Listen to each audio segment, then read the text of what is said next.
이 자리에 참석하신 분들 중에서 20대 계시면 한번 손 들어보실까요? 좋습니다. 내리셔도 됩니다. 그러니까 이 자리에 계신 분들은 최소한도 인생을 20년 이상은 다 사신 분들입니다. 20년 이상이라면 절대로 짧은 기간이 아닙니다. 그런데 여러분 어떻습니까? 최소한도 몇십 년 이상 인생을 살아오시면서 정작 알아야 될 중요한 사실을 모르면서 살아오신 것은 혹 아닙니까? 제가 상반되는 두 분의 이야기를 먼저 들려드리겠습니다. 첫 번째 분은 20년도 더 넘게 전에 제가 만난 분의 이야기입니다. 당시 그분은 인생 은퇴를 앞두고 있었습니다. 자기 인생 은퇴를 앞두고 자기 인생을 마무리하면서 자기 인생을 되돌아보다가 그분은 중요한 사실을 깨달았습니다. 자기가 세 가지의 중요한 사실을 알지도 못하고 살다가 은퇴를 맞게 되었다는 것입니다. 첫째로 자기는 평생을 살아오면서 베풀물 모르고 살았다는 사실을 깨달았습니다. 그분이 살던 시절은 가난한 때에 태어나서 평생을 경쟁 사회 속에서 치열하게 살던 시기였습니다.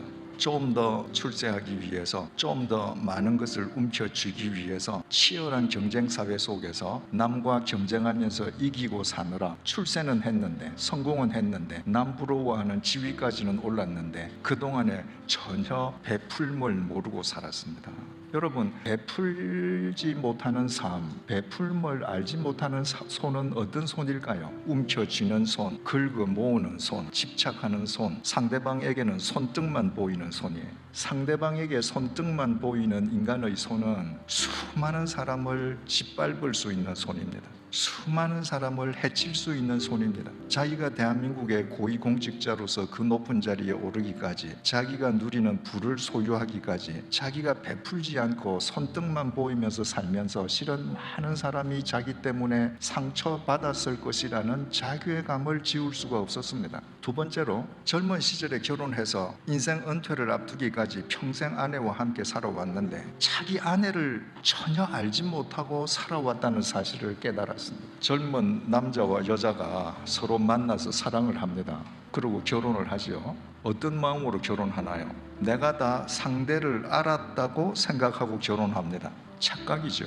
나를 낳아준 부모도 우리가 이해하지 못할 때가 얼마나 많습니까? 그런데 각각 남의 자식으로 태어나서 각각 다른 환경 속에서 살다가 만나서 몇 달 혹은 몇 년 교제하고 상대방을 다 안다? 그건 불가능한 일입니다. 결혼하기 전에 내가 저 남자를 저 여자를 다 안다? 그것은 있는 그대로의 실상으로서의 상대를 아는 것이 아니라 저 여자는 이런 여자일 것이야, 저 남자는 이런 남자일 것이야, 나의 기대감을 투사한 상대의 허상을 내가 좋아하는 것입니다. 바꾸어 말하면 결혼하기 전에 서로 다 만나면 꾸며진 나를 보여주잖아요. 나의 좋은 면만 보여주잖아요. 상대가 꾸며낸 허상을 보고 상대라고 착각하는 것이죠. 나의 기대감을 투사한 허상, 상대가 꾸며낸 허상, 그 허상을 보고 다 알았다고 결혼합니다. 그 허상을 깨트리고 내 눈앞에 있는 실상으로서의 배우자를 겸손하게 알아가려 하지 않는 한 결혼하는 순간부터 남자와 여자는 평생을 모르고 살아가게 됩니다. 그런데 그분은 지혜로운 사람이었습니다.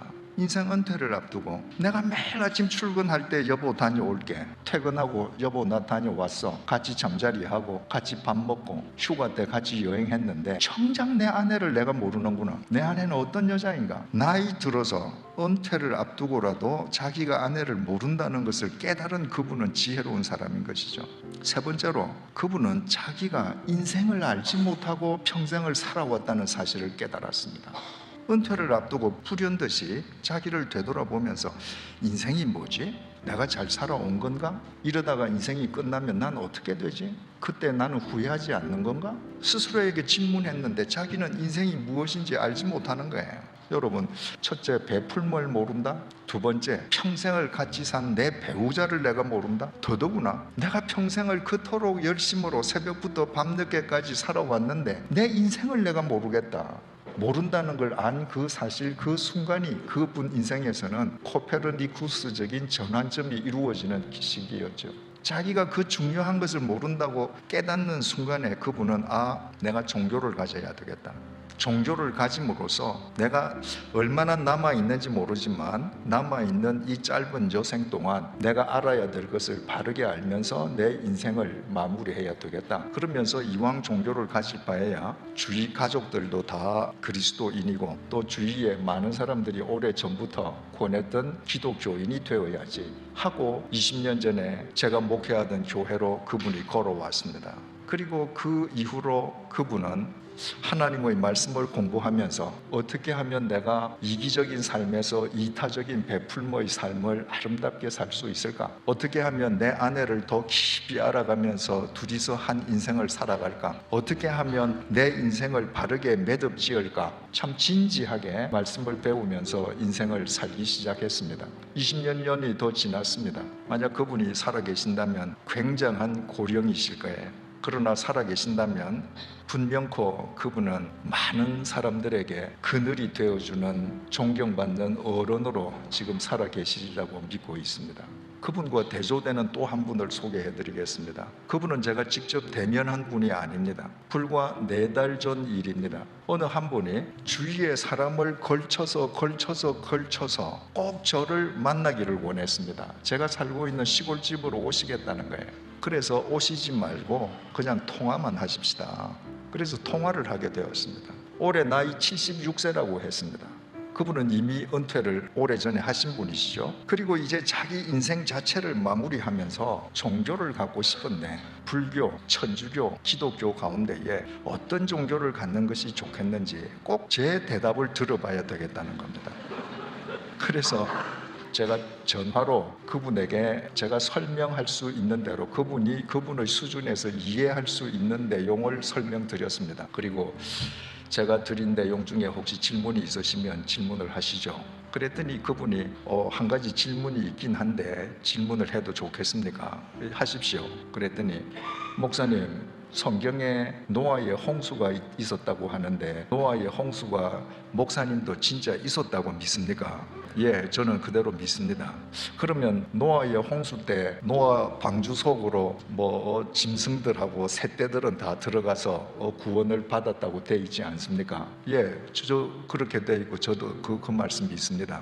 그런데 그때 노아의 방주로 바닷속 물고기는 안 들어갔다면서요? 예, 성경에 그런 말 없습니다. 그랬더니 그러면 그런 홍수가 났으면은 바닷속 물고기는 말할 것도 없고 민물고기는 다 죽어야 되는데 어떻게 오늘날까지 강에도 물고기가 있고 바다에도 물고기가 있습니까? 저한테 이렇게 질문을 했습니다. 그래서 제가 그분에게 정색을 한 목소리로 이렇게 답변을 드렸습니다. 선생님은 아직 종교를 가질 때가 아닙니다.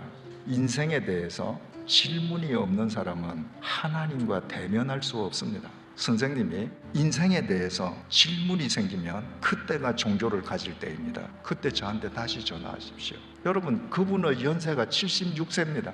76세면 언제 이 세상을 떠날지 모릅니다. 그분이 종교를 갖겠다고 하면서 상담을 기껏 하고 끝에 노아 홍수가 진짜인가? 그러면 민물고기는 어떻게 살았냐? 이런 걸 묻는다면 예를 들어서 설명하면 이런 경우가 똑같습니다. 어떤 사람이 지금 어디에선가 날아오는 독화살을 맞았습니다. 온몸에 독화살이 퍼지고 있습니다. 그 사람의 질문이 무엇이어야 하겠습니까? 이 내 몸에 퍼지는 독을 어떻게 해독할 것인가? 이 화살을 지금 어떻게 뽑아야 할 것인가? 이것을 뽑기 위해서는 내가 지금 가장 가까운 어느 병원으로 가야 내가 골든타임을 놓치지 않겠는가? 그거 아닙니까? 그런데 독화살을 맞은 사람이 온몸에 지금 시시각각 독이 퍼지고 있는데 이 화살이 동쪽에서 날아왔나? 서쪽에서 날아왔나? 이 화살을 쏜 사람이 남자인가? 여자인가? 이 독이 도대체 이게 무슨 공업용 독인가? 그런 걸 따진다면 그분은 자기가 독을 맞았다는 사실을 모르는 사람입니다. 76세가 되신 분이 자기 인생에 대해서 아무런 질문도 없이 종교를 갖겠다고 상담한 상대에게 기껏 질문하는 것이 노아 홍수를 믿냐, 민물고기가 왜 안 죽었냐라고 한다면 그분은 어쩌면 자기 밖에 있는 누군가를 만날 기회를 평생 갖지 못할지도 모르겠습니다. 제가 먼저 소개한 20여 년 전에 베풀모를 알지 못하고 아내를 알지 못하고 인생을 알지 못해서 내가 절대자를 향한 믿음 속에서 내가 모르는 것을 바르게 알고 내 인생을 바르게 마무리하겠다라고 했던 그분과 얼마나 대조적인 사람입니까? 여러분은 어떻습니까? 여러분, 무슨 일이든지 한 일을 10년 동안 똑같은 일을 반복하면 전문가가 됩니다. 그 일을 20년을 반복하면 장인이 됩니다. 평생을 같은 일을 하면 인간 문화재가 됩니다. 여러분, 여기에서 20대 손들라고 하니까 한 몇 분이 드셨잖아요. 나머지는 다 30대 이상입니다. 여러분들 이미 인생 전문가 10년 이상 살았으면 인생 전문가가 돼야죠. 20대 이상이면 인생 장인이 돼야죠. 한 30년, 40년, 50년 살았으면 여러분 인생 문화재가 돼야죠. 어떻습니까? 여러분들 지금 인생 전문가입니까? 인생 장인입니까? 인생 문화재가 되어 있습니까? 어떤 분야에서든 전문가, 장인, 인간 문화재가 되면 자기가 하는 일을 자유자재로 하는 사람입니다. 그저 전문가 정도만 되어도 그저 자기가 하는 일을 눈 감고도 할 수 있지 않습니까? 여러분이 최소한도 몇십 년 정도 인생을 사셨으면 여러분의 인생을 자유자재로 지금 영위해가고 있습니까? 아니, 여러분 인생이 여러분 자유자재로 됩니까? 여러분이 몇 년을 인생을 살아왔든지 간에 여러분 인생을 한번 되돌아보십시오. 여러분이 치밀하게 계획을 세우고 실행했던 것 가운데에 이루어진 것이 전체의 몇 퍼센트나 됩니까? 따지고 보면 거의 없지 않습니까? 여러분이 지금까지 살아온 모든 일들을 되돌아보면 여러분이 한 일이 아니라 여러분의 의지와 상관없이 되어진 일들 아닙니까? 만약에 제가 말씀드린 이것을 부정할 수 없다면 여러분 인생을 돌아보건대 내가 계획하고 했던 일은 실은 한 10%, 20%밖에 성공되지 않았고 나머지 일은 내 계획과는 전부 다 내 예상과는 다르게 되어진 일들 속에 오늘 내가 있다면 그게 내 인생 맞습니까? 내 인생이면 내 마음대로 돼야죠. 내 인생이면 내가 30년을 살았든지 50년을 살았든지 되돌아보면 내가 한 일밖에 없어야죠. 그런데 왜 되어진 일밖에 없습니까? 도대체 누구 인생입니까? 되어진 일밖에 없는데도 내 인생이라고 여러분들 당당하게 말할 수 있습니까? 우리 모두는 우리의 육체를 갖고 있습니다. 이게 누구 몸이에요? 내 몸입니다. 내 몸, 내 육체예요. 내 것이라고 하는 정의가 뭡니까? 뭐든지 나의 것, 나의 소유하면 내가 임의로 처분할 수 있고 그것에 대해서 내 의지가 통할 수 있는 것이어야 합니다. 그것이 나의 소유입니다. 우리는 내 육체라고 그럽니다. 내 몸이라고 그럽니다. 이 분명히 내 몸인데 내 몸에 내 의지가 통합니까? 이 분명히 내 얼굴인데 왜 이마에 돋아나는 주름을 내가 못 막습니까? 이거 분명히 내 머리카락 아닙니까? 근데 왜 흰머리를 못 막습니까? 여러분, 우리가 밤에 잠을 잘 때 집 안에서 문을 꽁꽁 걸어 잠그잖아요. 누구 들어오지 말라고, 도둑놈 들어오지 말라고. 내 몸 아닙니까? 내가 꽁꽁 걸어 잠그면 병이 못 들어와야죠. 세균이 못 들어와야죠. 내 몸인데 내 속에서 지금 어떤 병균이 이 속에서 어떤 일을 저지르고 있는지 우리 모릅니다. 자기가 세 가지를 모르기 때문에 모른다는 사실을 자각하고 내가 이것을 알기 위해서 내가 이제 절대자를 내가 만나서 내 인생을 바르게 마무리해야 되겠다. 또 한 분은 76세가 되어서 종교를 갖겠다고 이야기하고 인생에 대해서는 단 한마디의 질문도 없이 그분 분명히 자기가 어디서 왔는지 어디로 가야 하는지 내가 지금 무엇이 되어야 하는지 그 질문만 있었더라면 저한테 그 질문했을 거예요. 노아 홍수 때 민물고기가 사냐 마냐? 여러분들 어느 쪽으로 사시다 가시렵니까? 저는 공식적인 삶을 접고 은퇴를 해서 지금 한국에서 시골 마을에서 삽니다. 해발 560m 되는 산골 마을인데 40가구가 삽니다. 그 마을에 사시는 분들이 무슨 이렇게 큰 학력을 가지거나 그런 분은 안 계십니다. 그런데 거기가 워낙 햇볕이 좋고 물도 좋고 자연 환경이 좋기 때문에 다 선량하신 분들이고 무엇보다도 지혜로운 분들이 있습니다. 저는 그분들보다 지식이 많을 뿐 그분들의 지혜를 저는 배웁니다. 사과나무가 있는데 사과나무에 사과가 열리기 위해서는 그 나무에 사과꽃이 피어야 합니다. 이런 거 모르셨던 분도 계시죠? 저도 70년 살고 그 마을에 가서 알았습니다. 사과꽃이 피어야 그 꽃이 핀 자리에 사과 열매가 맺는데 우리는 사과꽃이 핀다고 얘기하잖아요. 500년을 이어오면서 그 마을에서 농사를 짓고 사과, 포도를 재배해 오신 그분들은 사과꽃이 핀다고 말하지 않습니다. 사과꽃이 온다고 얘기를 합니다. 사과꽃이 온다고 하는 것은 나는 사과꽃이 피도록 내가 온 노력과 모든 수고를 다하지만 내 노력과 수고만으로는 안 올 수도 있다는 걸 얘기하는 거예요. 이 사과꽃이 피냐 안 피냐를 결정하는 것은 내가 아니라 내 밖에 누군가가 있다는 것을 그분들은 삶으로 인정하는 거예요. 그래서 사과꽃이 와야 합니다. 사과꽃이 안 오면 어떡하냐? 올 초에 어느 농가에 사과꽃이 안 왔습니다. 저는 왜 우리나라 시골에서 정월 대보름에 그렇게 축제를 벌이는가? 저는 부산이 고향인데 정월 대보름 되면 농사도 짓지 않으면서 다 이거 뭐 불 돌리고 다 했거든요. 근데 왜 그렇게 하는지는 이유를 몰랐습니다. 시골에 가보니까 농사가 정월 대보름 다음 날부터 시작되는 거예요. 농부들은 바로 정월 대보름 다음 날부터 일을 시작합니다. 그러니까 일 시작하기 전에 축제날인 거예요. 그 정월 대보름 다음 날부터 사과밭을 갈고 수고하고 노력을 했는데 봄이 되어서 사과꽃이 안 왔습니다. 1년 망친 거예요. 도시 사람들이 뭐 어떡할까요? 내가 투자하고 내가 모든 설계를 치밀하게 하고 돈까지 다 썼는데 1년 사업 망쳤다. 혈압 오르지 않겠습니까? 속이 뒤집어지지 않겠습니까? 그런데 우리 마을 분들은 올 한 해는 쉬어가라 하시네. 이렇게 받아들입니다. 내가 최선을 다해도 내게 꽃을 오게 하시지 않는 그분이 올 한 해 나더러 그저 쉬라시네. 그거 받아들입니다. 단지 그분들은 도대체 꽃이 오게 하시는 분이 누구신가? 올 한 해 너는 편안하게 그냥 쉬어 라고 하시는 분이 누구신가?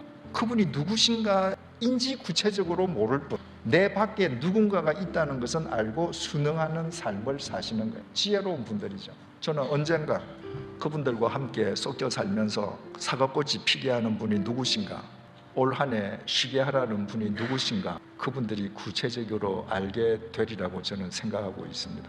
여러분, 우리에게는 지금 생명이 있습니다. 생명이 있기 때문에 우리가 이러고 앉아 있지 않습니까? 근데 생명 한자를 보십시오. 어떻게 쓰입니까? 살 생자에 명령할 명자입니다. 생명은 그냥 어쩌다가 생긴 게 아닙니다.